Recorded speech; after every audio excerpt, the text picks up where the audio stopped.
meeshii la socdayna waxay ahayd Kenya meel ku taalo magaalo Kenya magaalooyinka kan la dhaho Pino magaalo tuulo magaalo yar oo waaye meeshii aan aadnay waa la lugay waxa laga lugay meeshii aan isku noqlo keen ragaas oo la dhahan Sudreed la dhahan ka lugaynay habeenkii la lugaynay lug baa lagu jiray adiga markii la gaaray waqti malaha 6 saac habeenimo inay ahayd oo malaynaya ala tagnish 6 saac yaa la tagay 6 saac waxa ka dambeeyay dagaalkii waa si ku bilowday sida dhacay هذا مساجد ولا مساجد كاستغوا له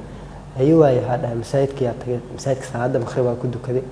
حول مساجد كان نيجي سجها جو كفيري أوكي هذا نيجي سيدي أكو أركي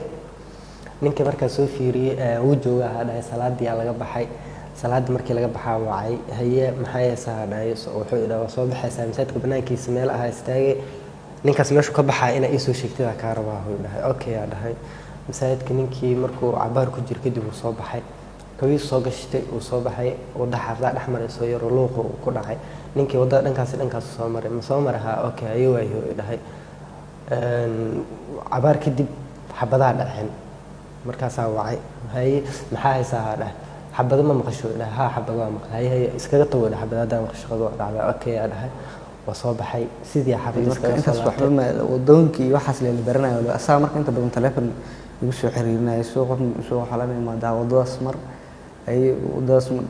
dankaas u baxaysa wadada marka laami waay laamiga markaas socota kale isgoysa tagay ma isgoys marka tagta hay isgoys ma soo gaarhay miyaa ku soo dhaca inta isgoyska wuxuu ka tagaa isgoysku soo horeeyay miisaanka dhuxusha inta suuq xoolo ka galaa suuq xoolo kala soo aada marka soo socdo ilaa cabaar marka soo socotid warshada baastada darbi weyn oo saas oo boorsas ku dhigeen warshada baastada la ku jiro hore marka u socotay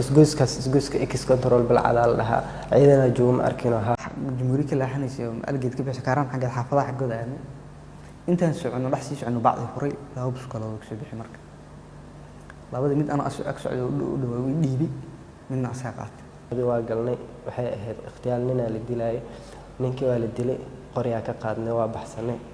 marka anagu meel dhaxsii marayno ciidan booliis naga daba yimid ciidanka booliiska sida loo soo qabtay waxa la keenay saldhig Kaaraan